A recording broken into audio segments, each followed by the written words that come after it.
U.S. Ukraine. U.S. Ukraine. Good afternoon, good evening, wherever you happen to be. Thank you for joining us. A couple of weeks ago, we had our same guest discussing Putin's repression at home and aggression against Ukraine and how they were intertwined. It was an excellent discussion, and we received a number of requests to have a follow-up as the events continued to unfold with our same guests. We are happy that they both agreed and are here with us today. For those of you that don't know, Paul Goble's extensive background simply can't be listed here, but it does include being a special advisor to several different secretaries of state and a former senior advisor to the director of Voice of America. Paul has been a personal friend and a friend of the foundation since it began over 30 years ago. Together with Paul is David Cramer, also a longtime friend. He is now the managing director for global policy at the George W. Bush Institute. He recently was teaching at Florida International University, and before that was Assistant Secretary of State for Democracy, Human Rights, and Labor in the George W. Bush administration. And he served for several years as president of Freedom House. I don't think I want to spend more time describing these people. I want to hear from them. And at first, I'll turn the microphone over to Paul. Paul? Thank you, Bob. Following what's going on in and about Ukraine every day is daunting. Every day we get mixed signals. We get some signals that appear to point in one direction and other signals that point in a different direction. We hear that there's shooting going on, that troops are being moved up to the border. We hear that troops are being pulled from the border and that it is pacific. We hear that people are being evacuated from the already Russian occupied portions of Ukraine. We hear that that isn't happening because there's no fear other than that the Americans and the Ukrainians will invade, Russia's version of reality. We're constantly being buffeted with this, and we have a Western analytic community which is obsessed with each new twitch. Each new report leads to an outburst of statements about what this means Putin is going to do. The problem is that if you wait 5 minutes, you'll have another piece of evidence that looks like it's pointing that Putin is going to do something entirely differently. What we have here, and I think we've forgotten this with each passing day rather more, is a forest and trees problem. By looking at each one of these incidents, by looking at each one of these data points, if you will, we are falling into exactly the trap that Vladimir Putin wants us to fall into. It is the whole effort is not reading the tea leaves so we'll know what he's going to do or what he isn't going to do. The point is what he is doing. The sending of mixed signals is the project. It is his goal because, and this is the critical thing, Putin's goal is vastly larger than Ukraine. That is not to say that we need to stop worrying about a Russian invasion of Ukraine or further extension of the Russian invasion of Ukraine. It's my view that it's very likely we will see one in the coming weeks, but only part of Ukraine being seized, because Putin realizes, he's understood this from the beginning, although Americans seem not to, that he can take a slice of Ukraine, and there will always be people in the West who will say, well, it was understandable what he did, that Crimea, after all, was always Russian, that Donbass is Russian speaking. And if he seizes eastern Ukraine, which is what I think he will probably do this time around, they will say, well, he needed a land bridge to Crimea, and he needed to guarantee water supply to Crimea. The point of this is that Putin's goal is not to seize Ukraine, all Ukraine now, as you would not think if you read American commentaries. where we have discussion after discussion of, are the troops going to surround Kiev or are they not going to surround Kiev? That's the discussion you'll see right now. But that's a mistake, because Putin is thinking much longer term than we are, and he's thinking much bigger than just Ukraine. Our reaction, the way we are reacting to what's going on, what Putin is doing in Ukraine and the messages he's sending, that is part of the game. That is his goal, not seizing Kiev in a week. That's simply not what he's about right now. What he wants to do is to divide and disable the West, to weaken NATO.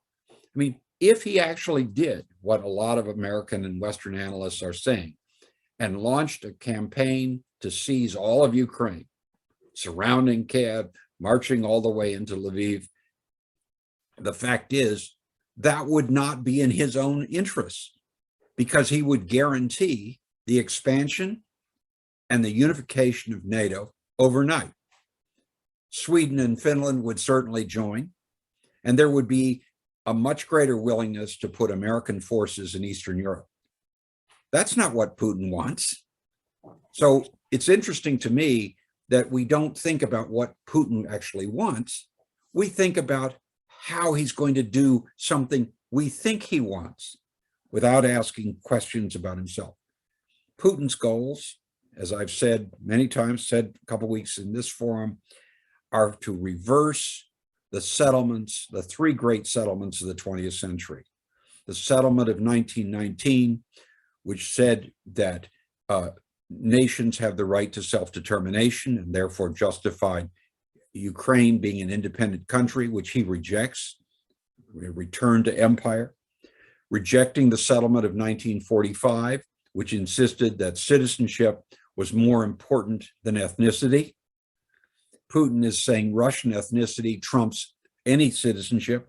And the settlement of 1991, with the demise of the USSR and the emergence of 12 independent countries in the space of that, and the release of the three occupied Baltic states. He wants to return to a pre-Yalta world. And the way you do that is to act along your own borders in order to destabilize and divide the rest of the world, not to actually seize this or that piece of territory. That's not the goal. That's a means. What he's doing in Ukraine is a means to an end rather than an end in itself.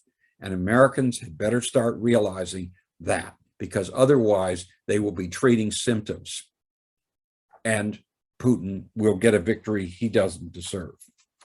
There is another error which we have fallen into, which I think it's time to get over, and that is to assume that Vladimir Putin is this Superman.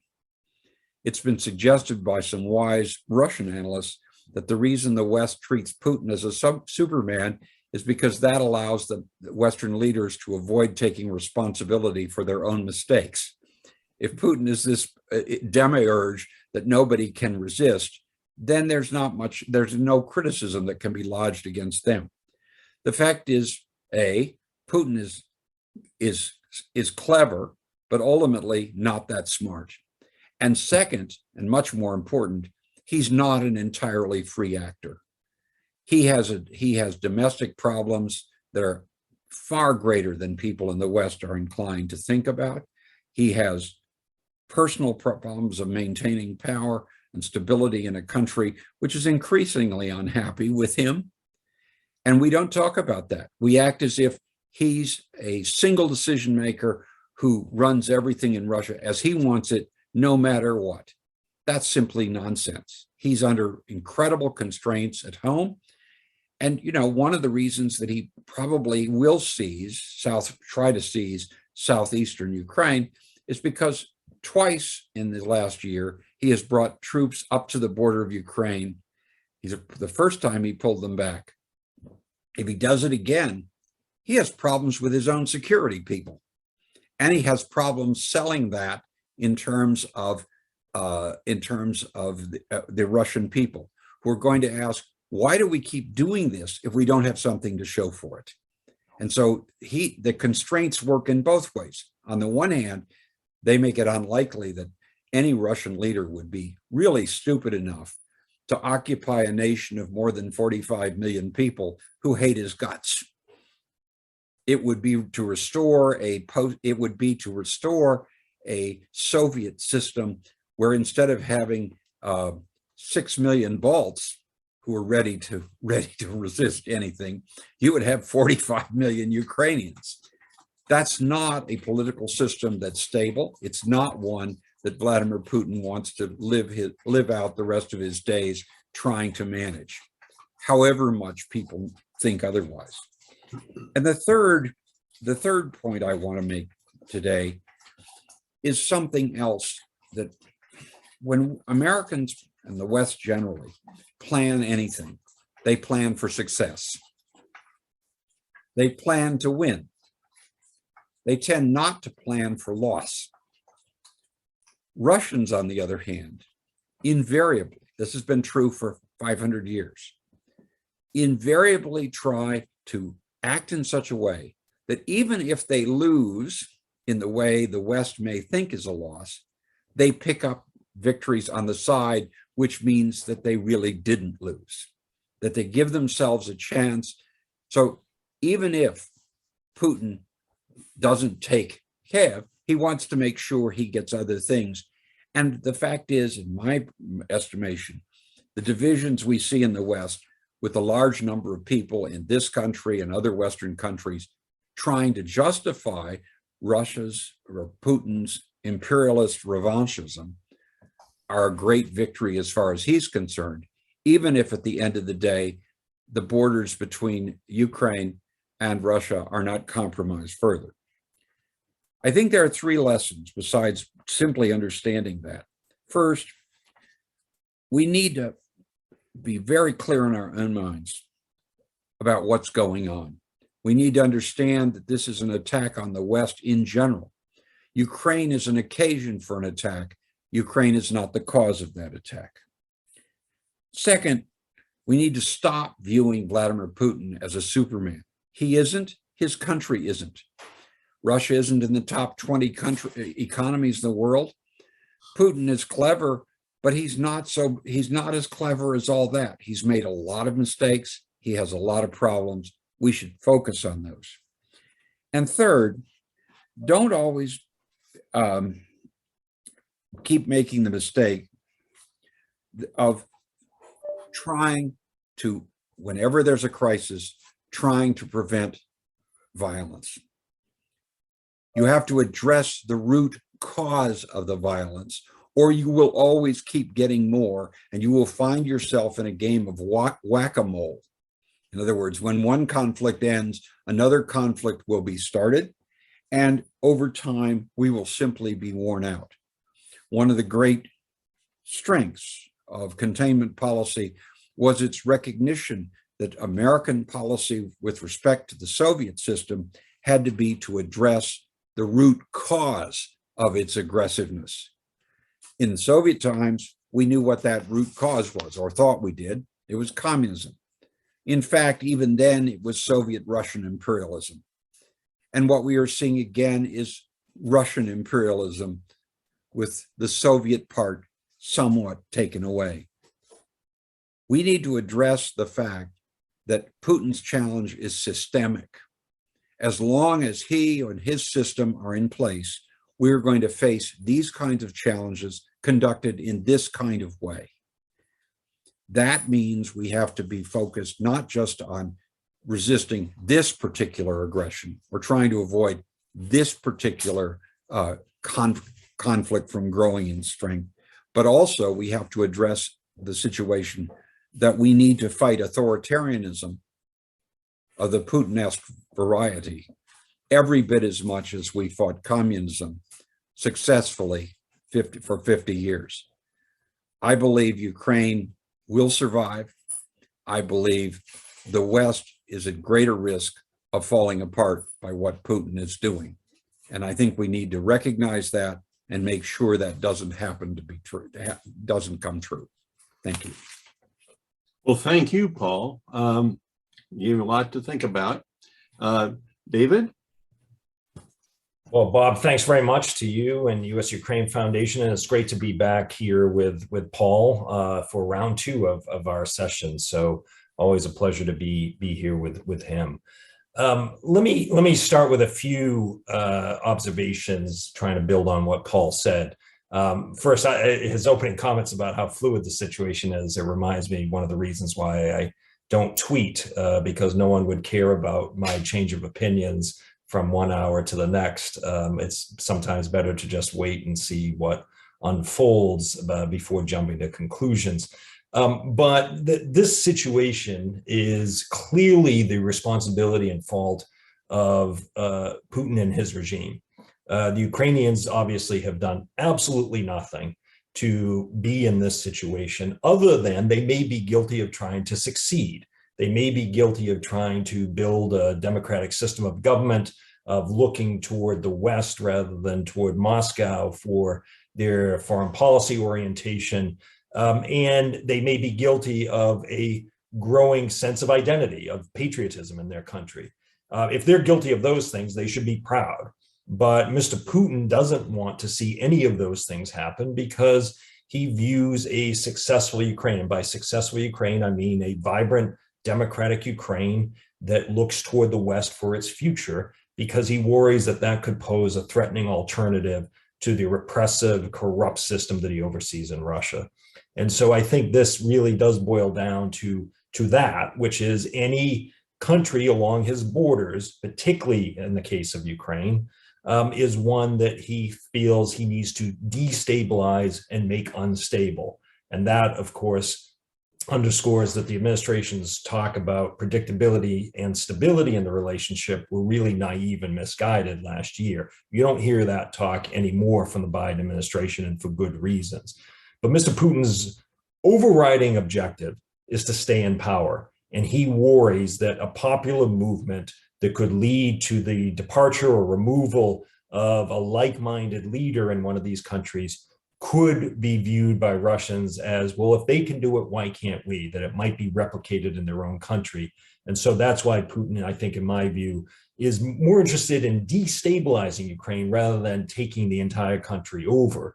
I think he doesn't want responsibility for running Ukraine, but he does want to create this unstable situation. That is not in Russia's national interest, but that's in Mr. Putin's interest, to make sure that Ukraine does not become this successful alternative. There's also questions that have been asked about why now? Why is all this happening now? Well, it isn't just now. This has been going on between Putin and Ukraine since 2003 and 4, with the election back in 2004 and Putin's support for pro-Russian prime minister at that time, Viktor Yanukovych.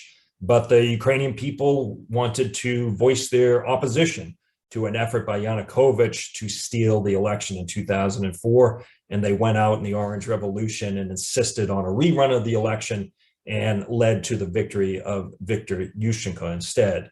And Putin ever since has viewed Ukraine as a problem. The color revolutions in Georgia and Ukraine, a little less so in Kyrgyzstan, but the color revolutions again spooked Putin into worrying that there could be this domino effect that goes from Georgia to Ukraine, maybe Kyrgyzstan, into Russia. And so he wanted to do what he could to try to stop this.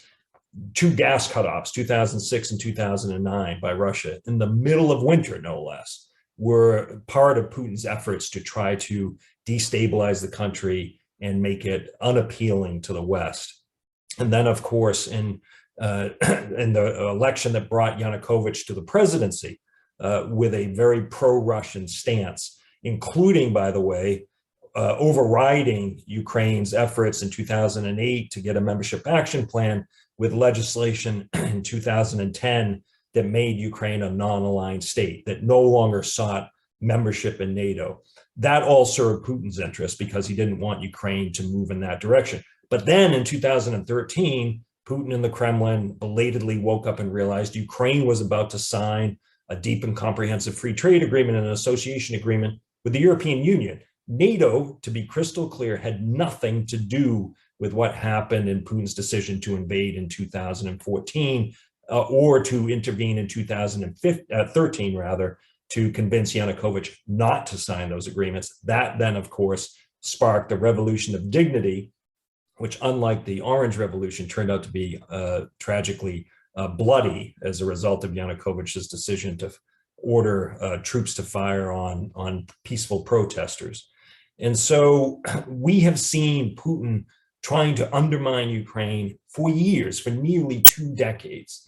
And that, since the invasion in 2014, the illegal annexation of Crimea, the move into Donbass, Putin has been up to the same game ever since. So this is not just a recent phenomenon that we have seen Putin ramp up pressure on Ukraine. It has been ongoing for years. But I think he led the first buildup of forces last spring, in part because he wanted to get the attention of the Biden administration, which was, and as many have described, trying to park Russia so that it could focus on China and Iran and climate. And Mr. Putin wanted to remind President Biden that he was capable of making trouble and wanted to be heard. And then that triggered President Biden to shift from a fairly hawkish stance toward Russia toward a more hardline, rather softer position, including an invitation to Mr. Putin to a summit in Geneva. But that didn't last very long, as all efforts by the West to extend a hand to Russia, they always get slapped down. And so Putin has once again built up forces in what I would argue is the gravest security crisis on the European continent since World War II. The Afghan withdrawal, I think, had something to do with this, where Putin saw the Biden administration disengaging in various parts of the globe. I think he viewed the Biden administration as weak and preoccupied with the pandemic and other issues, and he saw an opportunity. And so he wanted to move in. And I'm not sure when he first gave the order that he was intent on reaching the point where we are now, where Russian forces could cross over into the border at any point in this crisis. But I do think that he feels he now has the world's attention, which he also really wants. He wants people to be asking the question, what is Putin going to do? He loves this global attention, and he wants to stay the center of attention and receiving all these leaders who have been flocking to Moscow.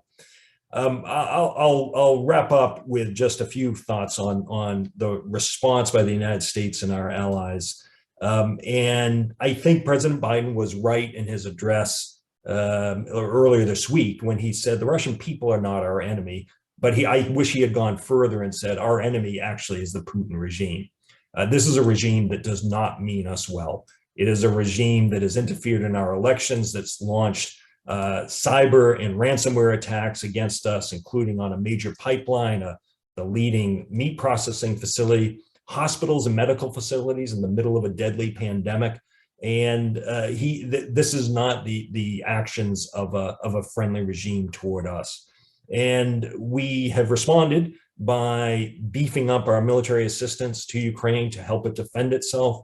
We have beefed up the U.S. military presence in Poland and Romania, and we've seen other NATO allies do the same, including in the Baltic states. We have also seen at the same time the United States and Canada decide to withdraw their embassies from Kyiv and have relocated to Lviv. I understand that is a very difficult decision for a Secretary of State to make. At the same time, the optics of that do not look good. And this is part of Putin's game, where he wants the image to be at Ukraine's greatest time of need, the United States and allies are fleeing the capital. It's contradicted, to be clear, with continued military assistance flying into Ukraine, but that optic of an empty embassy is not a great one for the United States. The U.S. Ukraine relationship has also been tested a bit by the continued talk of an imminent attack by the United States. Again, that may not be wrong, that may be right. But President Zelensky has stressed the importance of not causing panic. This crisis already, before an invasion might even be attacked, has caused real havoc for the Ukrainian economy. It's discouraging further foreign investment, which had problems before as a result of problems with corruption. But already Ukraine is suffering from this crisis. before there is another major assault on the country. And so this is, I think, a critically important time. We have to keep in mind that Ukraine is a country that is trying to succeed. It is trying to become a more stable democracy, looking toward the West for its orientation. And the country and the person that's trying to block that and the regime are based in Moscow. So let me stop there and happy to open it up. Thank you.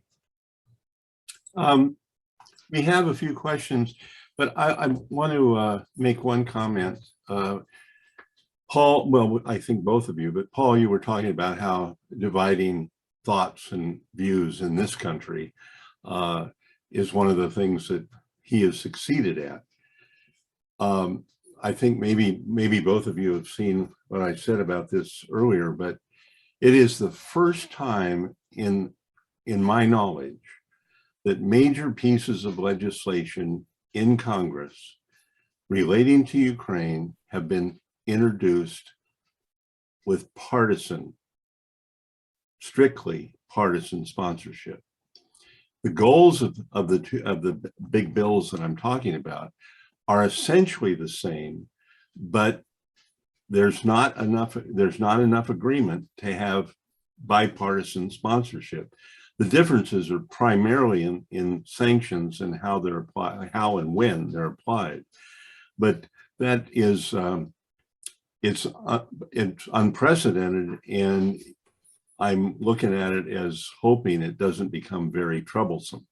But I think part of that comes from some success that Putin is having with media and other forms of influencing American views. Having said that, the first question we got was, if Russia tries to take Mariupol, will Ukraine and its allies defend it? Bob, sorry, Paul, if you don't mind, can I just make a quick comment, Bob, on what you just said? Sure. I agree that it is unfortunate that the Senate has not agreed on sanctions package to send to the president. It was supposed to have been done several weeks ago, and they just have not been able to agree. That said, the president of the United States has already existing authority to do most of what that legislation calls for. So it would obviously send a much better signal if the Senate and the House could get on board and pass very tough, hard-hitting sanctions legislation. But the president can still go ahead and do most of what the legislation calls for. Well, I don't mean to keep this going, but you know, we know the administration has said over and over that it has, you know, crippling sanctions ready and so forth.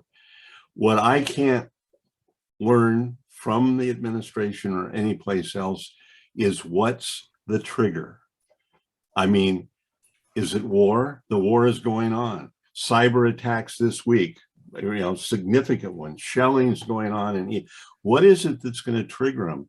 And you don't get an answer to that. Well, But go ahead, Paul. I'm sorry. Go ahead. No, I just wanted to say that it's terribly important that we recognize how different the world is now than it was during the Cold War. During the Cold War, there was bipartisan foreign policy. Yeah. Second, that reflected the fact that those people who were committed to democracy and those people who were committed to free markets were on the same side. That the people who were committed to free markets were kept in line by fears of being called soft on communism.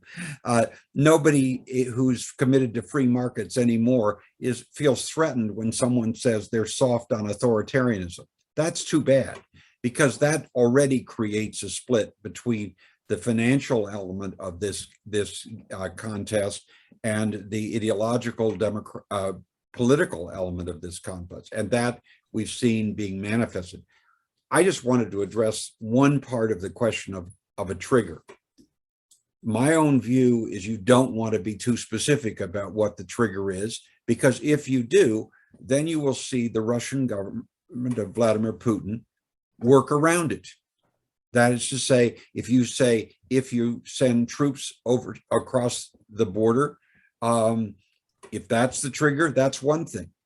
then you use other means. We have the range of aggressive means and the possession of the Russian government is very large.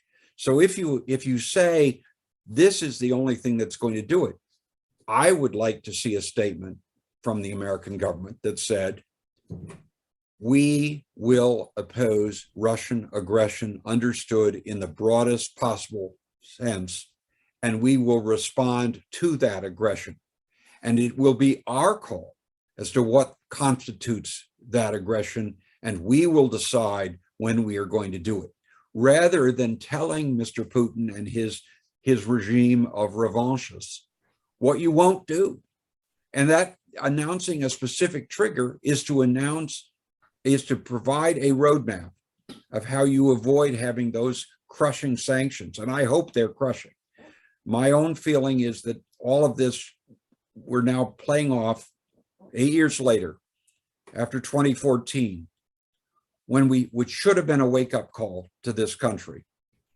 This is the seizure of the Anschluss of Crimea was the first time since World War II when borders were changed by force rather than by agreement. And we did not do very much, given the size of that challenge. But what I'd like to make it very clear to the people who are doing things out of Moscow is we will make the decisions. We will impose the sanctions. You are on notice that you are on thin ice on a whole variety of things, and we reserve to ourselves the right to decide when we will act. Not tell him what you won't do, which is what you're doing when you say this is a trigger, because the implication is nothing else is. And I don't want Mr. Putin and his regime to be told that anything is off the table. That just makes it easier for them to continue their aggression against Ukraine and against the West. We need to be very, very clear that we are the target. The Ukrainian people are the target, but we are the target too. And I wish we could say that.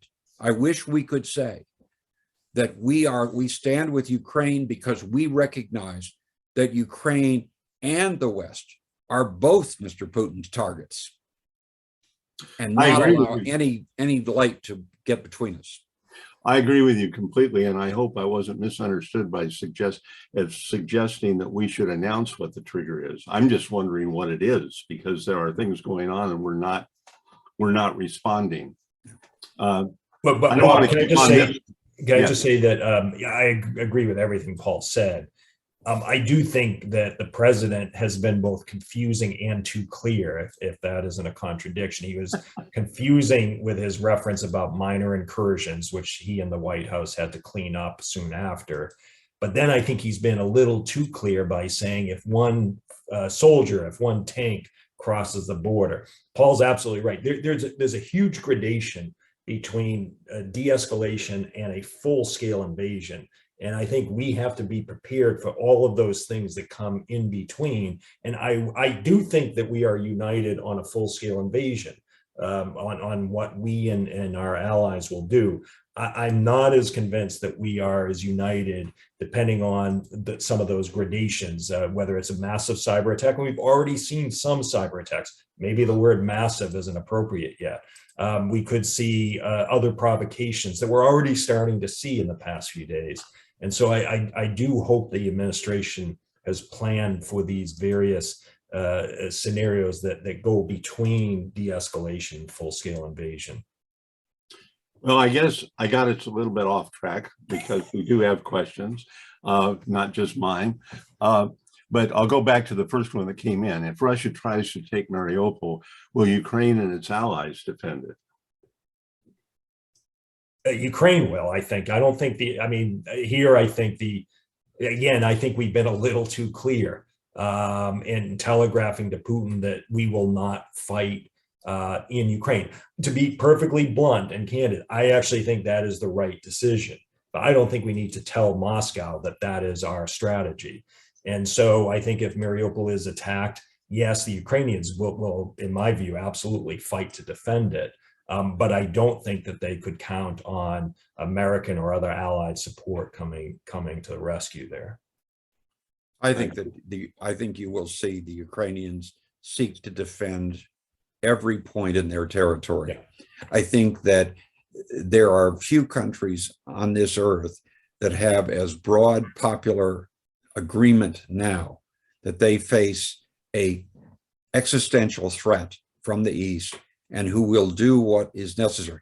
It took the Red Army 10 years to suppress Western Ukraine. Vladimir Putin needs to be put on notice that today it will take a lot longer than that to suppress Ukraine. If you were a Leninist and just simply wanted Moscow to collapse, that you believed that the worse it got, the better it would be, one could only hope that Vladimir Putin would be stupid enough to move his troops all the way to Western Ukraine, because he would then own the problem. Not only would he face a re-energized and united NATO, but he would face 45 million people who overwhelmingly would be shooting at and otherwise undermining Moscow's power, not only on the territory of Ukraine, but across the Russian Federation. This would be the trigger, as several Russian officials have pointed, several Russian commentators have pointed out, that would be the end of the Russian Federation. Putin needs to be told that. We need to be clear, and we need to respect the Ukrainian people right now are far closer to what Estonians, Latvians, and Lithuanians were like in 1990 than what people always assumed about the other Soviet, quote unquote, republics. This is a nation that is arming itself. It's quite amazing, a story not much recovered in the West. Ukrainians are buying weapons for themselves. This is a population that will resist. It is not just a question of the Ukrainian army, which has been transformed in the last 8 years. It is the fact that you have an armed people. And that's one more reason why we should respect and support the Ukrainian people. And what we have to do is be very clever in making very clear to Vladimir Putin that what he is doing is not only a threat to Ukraine, but a threat to us, and ultimately a threat to himself. Because if he wants to stay in power, and if he wants the Russian Federation to be in something like its current borders, and I, for one, don't think that's going to happen forever, he had best not engage in massive aggression against Ukraine, because that will cause all those things to go in the wrong direction for him, his country, and it will happen because the West will see Ukraine as part of its world and Russia under Putin as the enemy. And Bob, just a quick point to add on to what Paul said. Support among Ukrainians in 2013-14 for joining NATO was in the low teens on a good day. I just saw a poll today that showed 62% support for joining NATO among Ukrainians. That is higher than quite a few current NATO members had when they were applying for membership.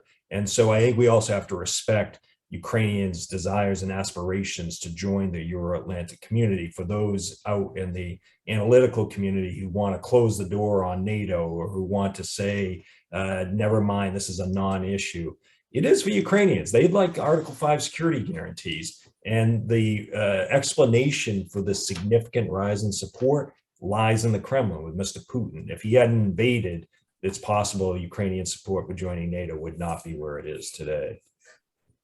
Well, I think that's one of the things that unintended consequences of his behavior. He's reunited the people of Ukraine more than any other factor since independence. Paul, one of the early questions, if you're right about Putin's game plays and motivations, maneuvers, we immediately put on some if we've immediately put on some punitive sanctions on him and his oligarchs and tell them to get back in their, I'm reading this, back in their cage, or we'll go further with more sanctions. What do you think of the strategy? I mean, applying now and well, first off, the sanctions we've used are basically about trade. What we need to make very clear is that it's about where Russian oligarchs and the Russian elite can park their money. They've stolen it from the Russian people and they put it in Western banks and in Western property. We need to make sure they can't do that anymore. That's a very different strategy. The reason we haven't done it is because many elites, including in the United States, would suffer some consequences if that Russian money were to go away. But that's what Vladimir Putin and his regime care most about. And if we're going to be serious about contesting his strategy of destabilizing the world, we have to be willing to take some sacrifices ourselves. And that includes losing the interest payments or the service payments on Russian investments in the West, quote unquote, investments in the West. That won't be easy, but we need to recognize that if what we're doing right now is a situation where the Russian elite is becoming wealthier and wealthier because it's able to park its money in safe harbors in Western banks and Western corporations and Western stock markets.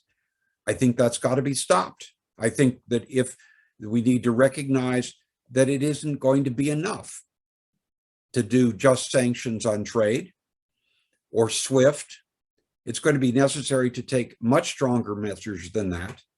I think there's a whole range of things we could do, but what I've just said is where we, I think, have to focus, because Vladimir Putin's support in Moscow, his support base, are the people he allowed to keep the money they stole from the Russian people and then send it abroad. What they need to find out is abroad is no longer going to be welcoming to them or their money. And that's going to be a very tough sell in the West, given in this country in particular, given the political divisions we currently are experiencing. But it's absolutely essential, because if the oligarchs start figuring out that their billions that they stole from the Russian people are no longer going to be supporting their lavish lifestyles, they're going to look at the ruler in the Kremlin in a different way. And there are going to be more of them who are going to object to what Putin is doing. And because they're objecting to what Putin is doing, they can put more pressure on him than we can, at least directly. Katrina Yushchenko asks, but acknowledges that Putin is both interested in staying in power and in upending world order. Which do you think is his paramount desire? His paramount desire is to stay in power so he can to upend the reality is Vladimir Putin has begun believing his own press releases, or worse, he's begun believing what's being written in a number of American journals and newspapers and television networks, that he is a Superman. He believes that he's the only person capable of upending the world order. He believes that because he can upend the world order, he's of use to the Chinese, who are happy enough to use Putin as a stalking horse as long as they don't get blamed for what he is doing. The destabilization of the international order is something they will pick up the pieces from, but they don't want to be associated with in the short term. So the two issues in Vladimir Putin's mind aren't separable. He believes that he is fundamentally necessary to upending the international order, and one has to admit that his experience since his Munich speech in 2007 has shown that he's basically right, that he is being treated in the West as somebody who has some kind of magical power that we can't possibly stop. It's sort of an irresistible force.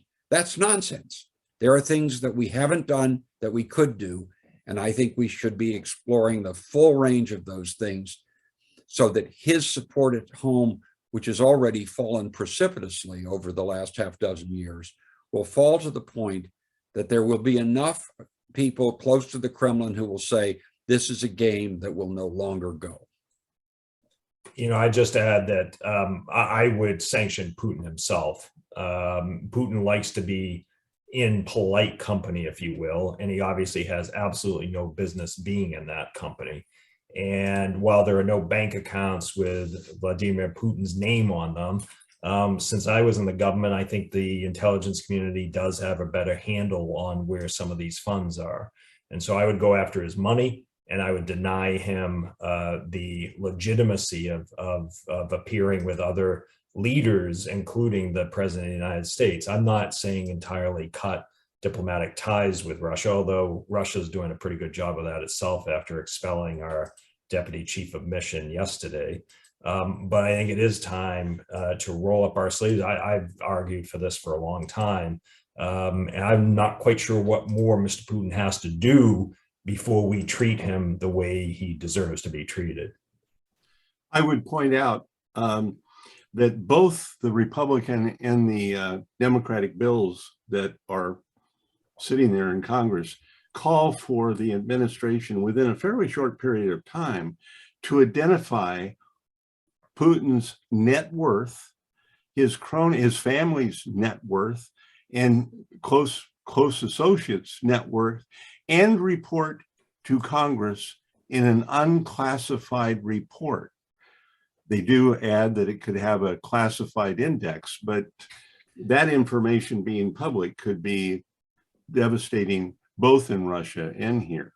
It's too bad that we have to have a government imprimatur on such information. The reality is there has been a large amount of very good research identifying the location of the more than 1 trillion US dollars that belong to Russian oligarchs and the Putin regime parked in the West. The better figure, I think, is closer to 1.5 trillion, but the difference between 1 trillion and 1.5 trillion, when you have that many zeros, it's beyond most of us. The point is, we know this. We know a lot of it. Could the intelligence community provide details? Absolutely. I'm sure that's absolutely the case. But we know enough now. We know who's put money in property in London and New York. We know who's put money in different banks. We know the decisions that banks with large amounts of Russian money have made with respect to the domestic activities of other countries. We know what it means that the Russians are able to put under the rules of the game. They're able to play here in ways that we can't possibly play in an authoritarian system. So we need to take action. And I'm all in favor of having the administration issue such a report. I'm less confident that that report by itself would move the needle very far, given that the information that we've had about this for a decade hasn't convinced people enough of what the Putin oligarchical regime is doing with its money parked in the West and being used simultaneously to keep them wealthy and to undermine Western democracy and Western security.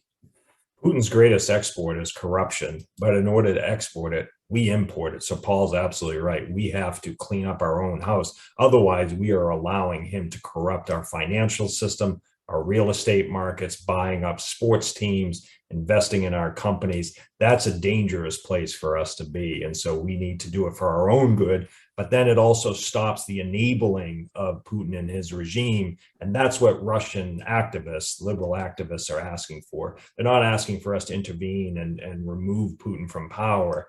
They'll do that, they hope, before too long. What they are asking us to do is to stop enabling the corrupt authoritarian behavior by importing this kind of dirty money into our systems.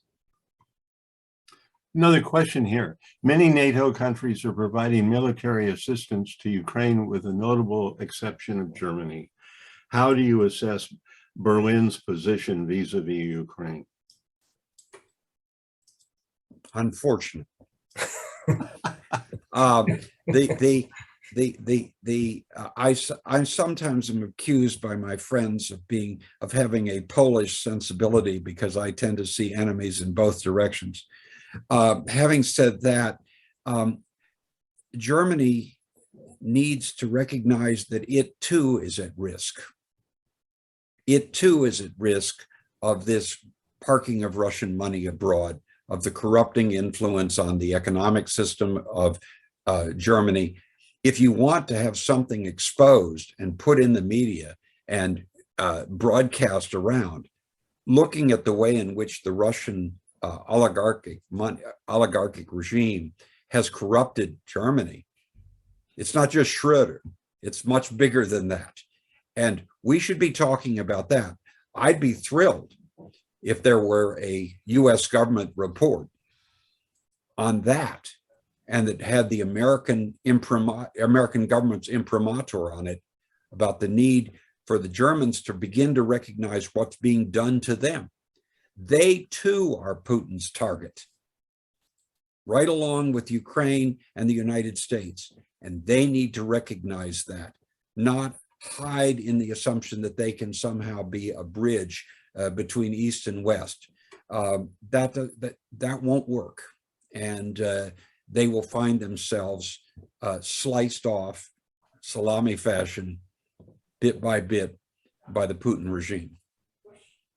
Just one other factor to add to what Paul said, I agree. The Germans have cited two issues for not providing military assistance to Ukraine. One is they don't sell arms or provide arms to countries in conflict, which really isn't true. They do that in the Middle East.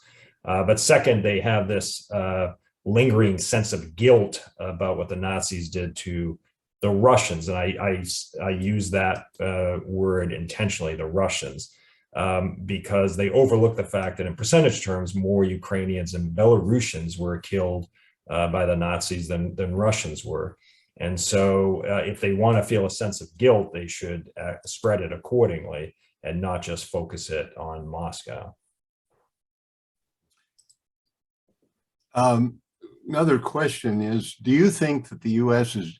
has done and is doing enough to counter disinformation about Ukrainians doing things to justify Putin attacking Ukraine, such as suggesting there is genocide being perpetrated by Ukrainians, enough to stop from using these types of tactics? I can't imagine what the United States would have to do to get the Russian government to stop lying. I think that's one of those things that would be desirable, but it would probably require divine intervention. This country has, both publicly and privately, done a great deal to expose Russian lies about Ukraine and much else. I've been proud to be part of U.S. International Broadcasting, which did it routinely, okay? But doing all that has had absolutely no effect on the Russian government's continuing to lie, except perhaps made them more sophisticated. They have become more sophisticated in their lying now. It's seldom quite as bald as it used to be, although on occasion it's absurdly unbelievable. I'm in favor of doing it, continuing to do more, to point out that the Russian government, I once said on VOA Live, in fact, I said that Putin was lying, and the interviewer said, "How do you know?" And I said, "He's moving his lips." I mean, this is my view of the Kremlin leader. I think we need to expose this. Having said that, I can't imagine what level of exposure would get Putin to change. So if you say, should we be doing more? Yes. Will doing more change Putin? Probably not. And it would be nice if it convinced other people, but exposing his lies isn't going to get him to stop. The question is whether we expose his lies to other people, including places like Germany or many senators in this country who continue to accept Putin's version of reality all too often. I think that last part that Paul mentioned is critically important, that I think part of what the administration is doing and trying to preempt storylines that the Kremlin will use is for an audience in Europe and an audience here in the United States. I actually don't think it's for an audience in Ukraine, because the Ukrainians know full well what kind of disinformation and lies the Kremlin can spew. They've been dealing with it, frankly, even before 2014. But I think it is for those who might buy into the Kremlin nonsense to try to indicate to them that this is not credible and you shouldn't buy it. Would we be able to forestall an invasion by positioning sufficient U.S. Air assets over Western and Central Ukraine before Russian forces attack? I think if we were to do that beforehand, we would provide what Moscow would see as a perfect casus belli, that would be used by Moscow against us. That isn't to say we shouldn't be prepared to help the Ukrainians in any way we can. I was in favor of preemptive NATO membership in 2014, to send a message to Moscow that Anschlusses were things done by dictators in the 1930s. They mustn't be done in the 21st century. We didn't do that. But we have to be very careful that we don't do things that become that don't justify what Putin does in the minds of other people. I promise you that were there to be a NATO air cover over the western portion of Ukraine, Putin would make two conclusions. The first is, they're not over eastern Ukraine, so I'm going to take that. The second is, this is exactly what I've always said. The Americans want to use Ukraine against Russia, and it would justify in the minds of many people, not just in Russia, his further aggression. So if we were going to put American cover right up to the Russian border, that would be one thing. But doing it halfway, we would simply provide Putin with an excuse, and we would find ourselves in a position where we would either have to double or quits. And I'm not sure what we would want to do, what we would be willing to do in those circumstances. So I would be very cautious about taking a step like that, simply because I know how Vladimir Putin would use it. Well, I would comment only that the Friends of Ukraine Network and their emergency recommendations in December suggested putting an air expeditionary force in either Romania or Poland. Well, that's fine. Not to fly over Ukraine, but just to force some reevaluation of tactics in Moscow. One thing that I do hope comes out of this crisis is that all the conversations that happened when NATO was expanded before, in which a number of promises appear to have been made about what the United States and the West would or would not do in these new NATO members, goes away. That Vladimir Putin has created a new reality. I think there should be American NATO bases in all three Baltic countries, and there should be an enhanced Western presence, including an American presence in the other now frontline states, because Vladimir Putin is threatening them, Ukraine, and us. I mean, look at how close Russian forces are, those that are stationed in Belarus, to the Polish border. There is the growing possibility of either an intentional or unintentional issue that could lead to a huge escalation of this crisis. And Poland, of course, being a NATO member, does have Article 5 security guarantees, as does Romania, as does the Baltic states, as Paul mentioned. That's the difference with Ukraine. And that's why Ukrainians want to join NATO, so that they could benefit from Article 5 security guarantees. The countries that provide Russia with the most stable, secure borders are countries that are members of NATO, along with the EU. And so NATO enlargement, in fact, has been beneficial to Russia. I know Putin doesn't see it that way, but if he actually stood back and looked at it objectively, he would realize the places he doesn't have to worry about are those where NATO states exist. The place he does have to worry about is in the east and in the south, but he will never admit that. We're running out of time here, and there's a lot of questions, and I apologize for those that I'm not getting. I'll ask at least one more if I can here. Will Putin have success in using Minsk Accords as he interprets them in driving a wedge between Ukraine, the U.S. and UK on one side, and Germany and France on the other, especially after the German and French trips to Moscow? He will certainly try. One hopes that he will fail.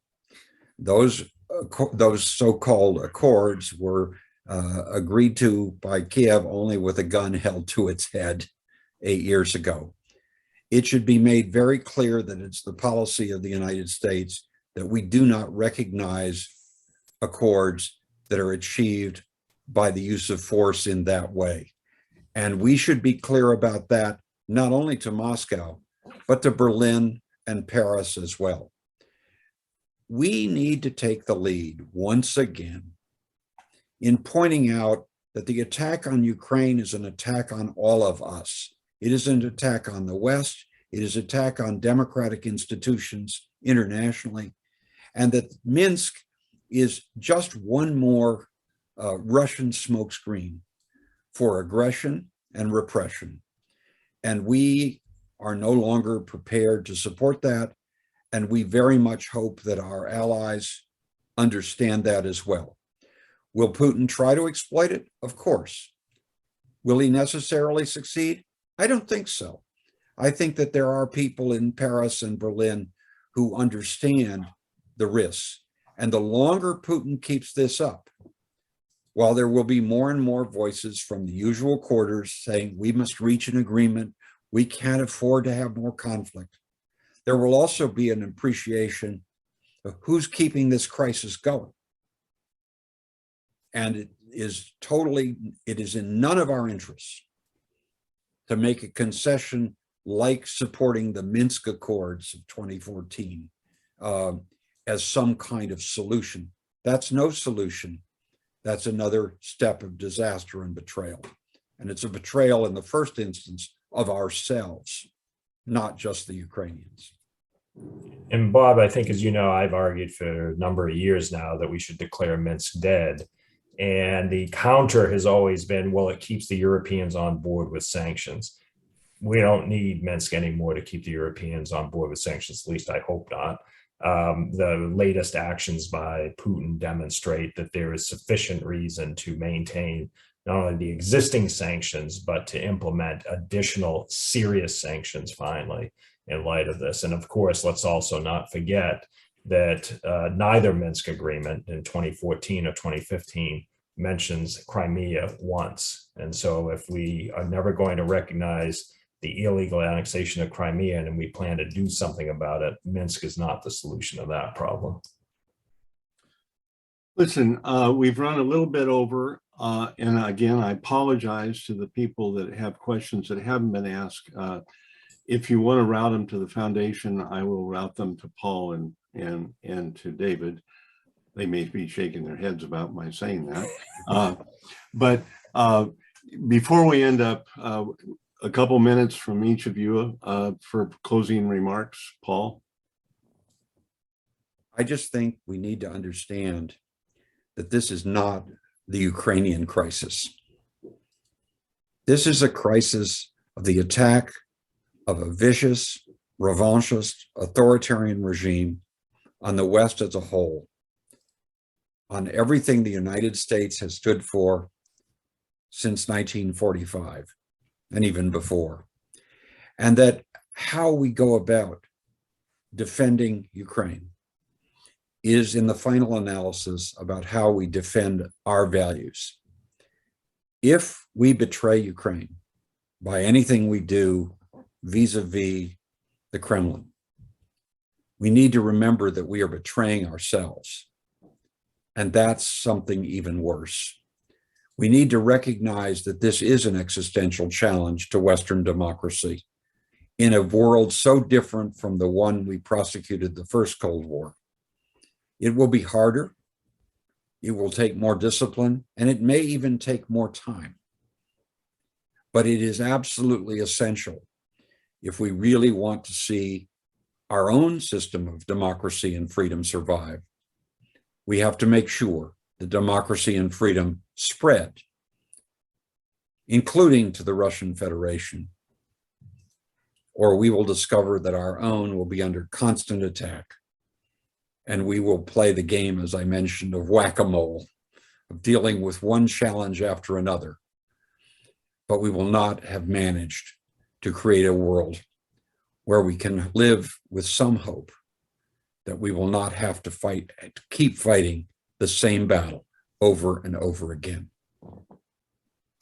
I would just say, I can't think of another country that within the span of a decade had two revolutions that stood for democracy, rule of law, an end to corruption, and an outlook toward the West. In Ukraine, obviously, in 2004, and then 2013-14, had those two movements. And Ukrainians have demonstrated extraordinary courage and standing up to threats, both internally and externally, to their existence, to their ability to move toward a more successful, vibrant democracy rooted in rule of law that looks toward the West. And so for those Ukrainians who are on the front lines, and that's pretty much the entire country, Slava Ukraina, and I hope that we will be able to have a future session in which we will say Ukraine came out on top. I thank both of you. I really appreciate it. I know the foundation appreciates it, and I believe our audience appreciates it. Even our audience is now asking when a recording will be up online. I can't give a precise date, but it will be on the website, the foundation website, within a couple of days. And if the normal course takes place, it'll be on social media before that.